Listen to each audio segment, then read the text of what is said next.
Practically कुछ नहीं है। हाउ भारतीय जनता पार्टी ने गठबंधन दल जितने भी हमारे रहे पहले भी और अब भी उन सबको महत्व भी दिया, साथ भी दिया, एक परिवार के रूप में ही साथ में लेकर चले हैं। और आगे भी जिस तरह से आपने देखा जेडीएस भी जुड़ा, कई और दल एक के बाद दूसरे जुड़ भी रहे हैं। एनडीए का गठबंधन 2014 में भी मजबूत था, 2019 में भी, और दोनों बार पूर्ण बहुमत से सरकार बनाई और 24 में भी एनडीए की सरकार नरेंद्र मोदी जी के नेतृत्व में ही बनेगी। सर, सुप्रीम सरकार के 10 महीने के कार्यकाल को किस तरह से आप देखते हैं? वो जनता को आंकलन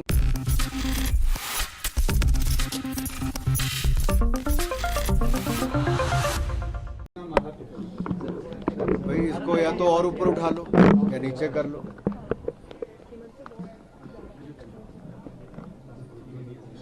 प्रधानमंत्री रोजगार मेला के अंतर्गत 10 लाख भारतीयों को सरकारी क्षेत्र में नियुक्ति पत्र देने का जो एक संकल्प माननीय प्रधानमंत्री जी ने लिया है, उसी के चलते आज 51,000 युवाओं को रोजगार देश भर में दिया गया। 46 स्थानों पर इस कार्यक्रम का आयोजन किया गया। और आज मैं हिमाचल प्रदेश की राजधानी शिमला में, जहां 700 लोगों को नियुक्ति हुई है, जिनमें से 600 पोस्टल डिपार्टमेंट से हैं और बाकी कोई बैंक में तो कोई सीआरआई में, सेंट्रल रिसर्च इंस्टीट्यूट, इसमें है। तो ये अपने आप में दिखता है कि कैसे मोदी सरकार ने सरकारी क्षेत्र में रोजगार की अपार संभावनाएं खड़ी की हैं। और साथ ही साथ स्वरोजगार के लिए भी जहां एक और मुद्रा योजना, स्टार्टअप इंडिया और स्टैंड अप इंडिया बहुत सफल साबित हुए। केवल मुद्रा में ही 34 करोड़ लोन दिए गए, जो लाखों करोड़ रुपए के ऋण बगैर किसी गारंटी के दिए गए, और वहां पर भी करोड़ों लोगों को रोजगार स्वरोजगार के अवसर उत्पन्न हुए हैं।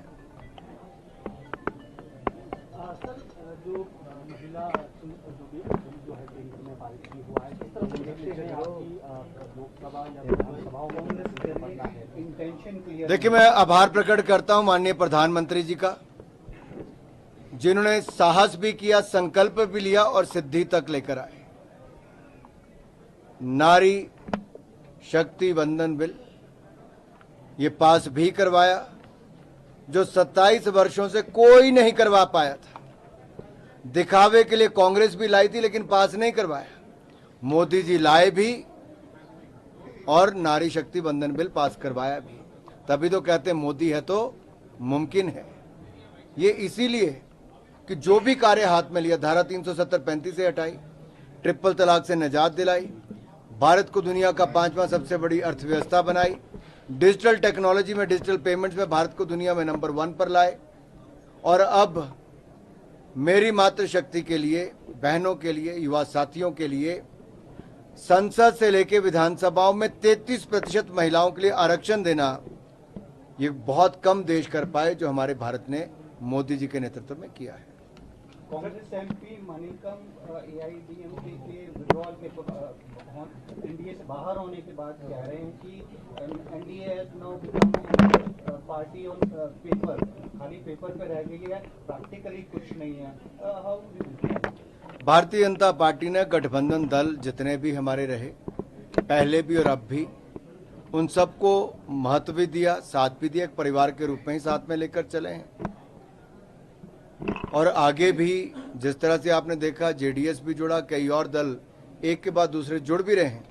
एनडीए का गठबंधन 2014 में भी मजबूत था, 2019 में भी, और दोनों बार पूर्ण बहुमत से सरकार बनाई और 24 में भी एनडीए की सरकार नरेंद्र मोदी जी के नेतृत्व में ही बनेगी। सर, सुप्रीम सरकार के 10 महीने के कार्यकाल को किस तरह से आप देखते हैं? वो जनता को आंकलन करना है। मीडिया उनकी जो खामियां हैं उनको लगातार निकालती है। आंकलन करना जनता के हाथ में है। मैं तो इतना ही कहूंगा, गारंटियां फेल होती दिख रही हैं। अरुणाचल के 3 खिलाड़ियों को चीन के द्वारा वीजा दे दिया गया, आपका दौरा भी इसके बाद रद्द हो गया है चीन का। इस घटनाक्रम को कैसे देखते हैं? देखिए, जब ओलंपिक चार्टर के अनुसार वीजा मिलना चाहिए था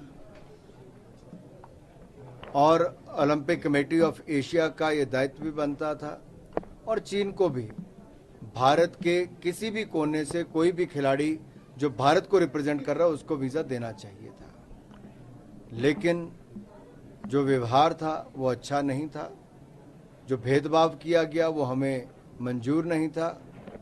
और इसीलिए मैंने एक बार फिर कहना चाहता हूं, अरुणाचल प्रदेश भारत का अभिन्न अंग है और रहेगा, और कोई जितना मर्जी प्रयास कर ले।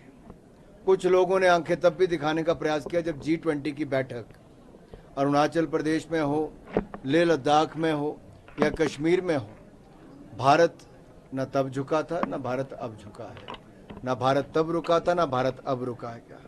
भारत ने तब भी G20 को सफल बनाया, और दिल्ली डिक्लेरेशन होना अपने आप में बहुत कुछ कहता है।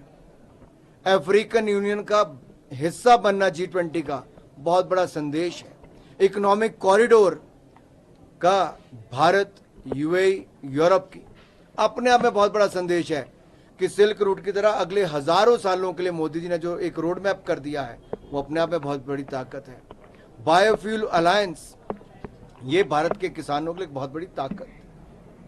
भारत की ओवरऑल हित में और दुनिया के हित में एनवायरनमेंट को भी बचाएगा, किसानों की आमदन भी बढ़ाएगा, और इकोनॉमिक कॉरिडोर के माध्यम से भी अगर आप देखेंगे तो भारत के ट्रेड को 35 से 40% वृद्धि मिलेगी। राहुल गांधी टास्क